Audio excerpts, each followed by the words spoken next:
tranche de vie et explication du concept des bouchées satellites. Dernièrement, j'ai fait une publication sur la page Facebook justement avec une petite blague sur justement les bouchées satellites et comment ça pouvait influencer à la fois notre poids, mais surtout la pleine utilisation, l'optimisation de sa chirurgie bariatrique.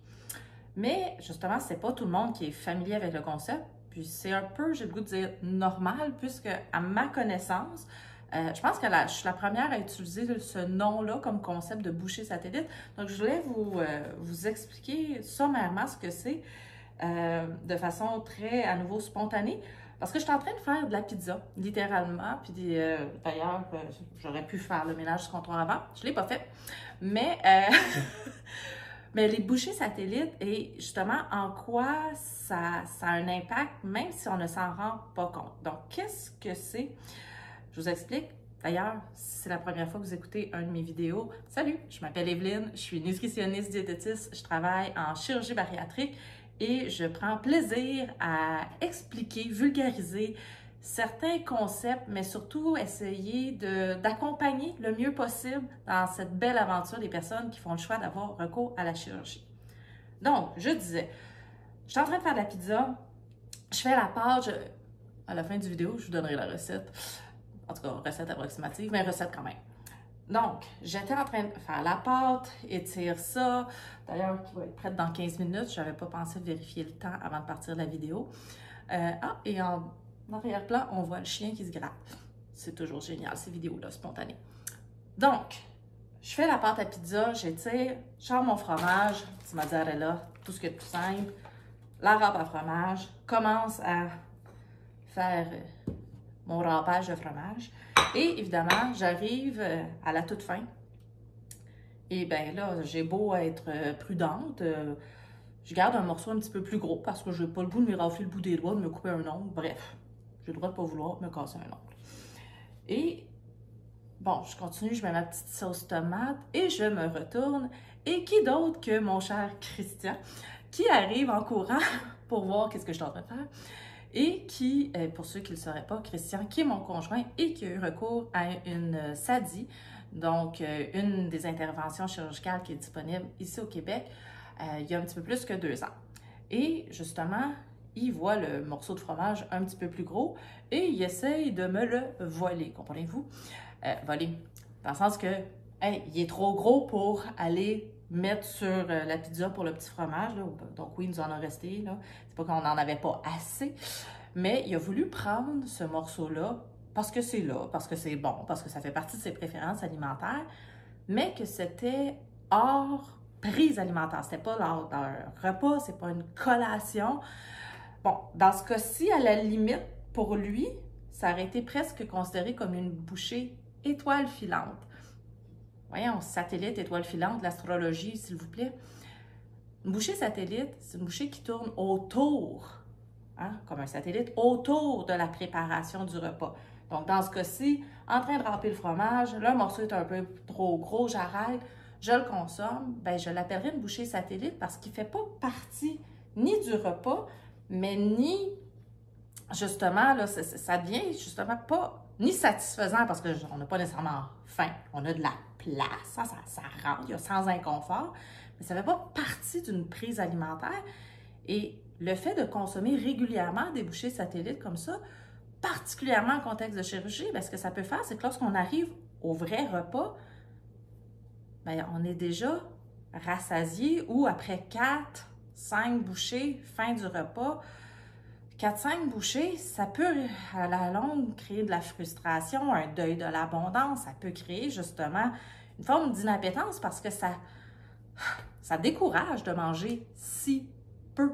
Mais si on a mangé une bouchée en préparant, peut-être pas si pire. Ça n'aura peut-être pas autant d'impact sur le volume au repas, mais plusieurs bouchées comme ça, ben oui, ça risque d'avoir un impact et ça contrebalance, au fond, ça fait en sorte qu'on n'utilise pas pleinement son intervention chirurgicale.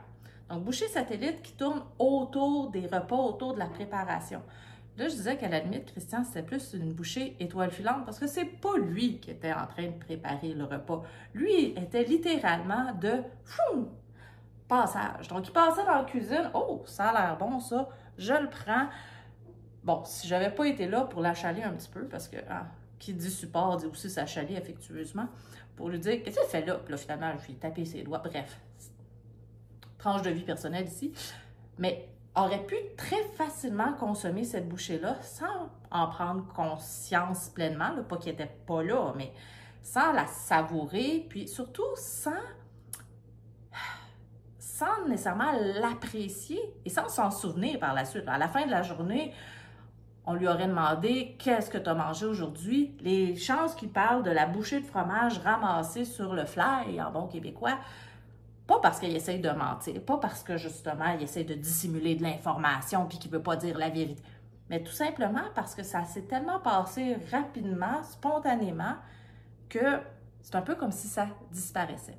Donc là, c'était un exemple, bon, avec du fromage, mais ça peut arriver autant lorsqu'on range certains repas à la fin, justement, là, nos fameux restants dans nos petits plats de plastique, que lors de la préparation d'un yogourt pour la collation du lendemain, là, la cuillère qu'on va licher, le petit restant de fruits qui reste, qu'on n'est pas pour remettre le casseau de bleuet, il en reste juste 4-5, je les prends. Donc, c'est tout ce qui est hors des prises alimentaires et qui peut avoir un impact.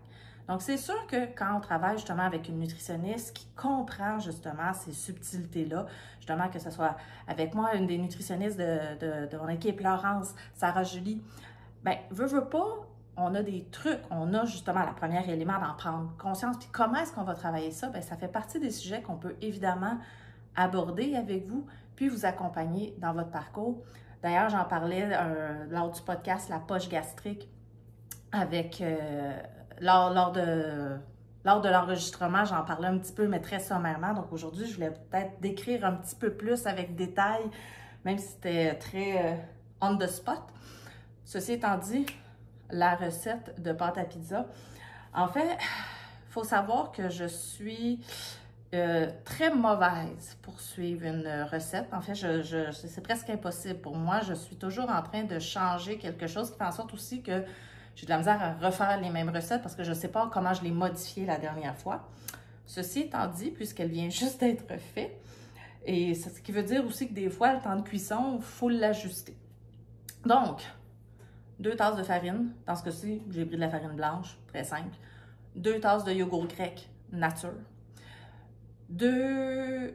Non, c'est pas vrai. 3... Non, c'est pas vrai. Ben, 2. 2 cuillères à thé de poudre à pâte, un œuf, du sel, rajouter du lait à l'œil. Et puis, j'ai mélangé le tout, j'ai pétri et j'ai étiré ça le mieux possible. Est-ce que mes pizzas sont rondes et parfaites? Pas du tout. Donc, je suis allée très approximativement. Petite sauce tomate, mon fromage râpé. Et oui, nous avons rajouté quelques pepperoni pour compléter. Et c'était notre recette. Là, je l'ai mis à 375 degrés.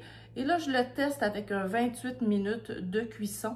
Alors, ça sera à voir si c'était suffisant. Ça se peut que j'ouvre le four à 26 minutes pour vérifier de quoi a l'air la croûte. Alors, en espérant que ça clarifie un petit peu le concept des bouchées satellites, des bouchées étoiles filantes aussi, et que ça vous aide à prendre conscience peut-être de certains comportements alimentaires que vous pourriez avoir. Bonne fin de journée!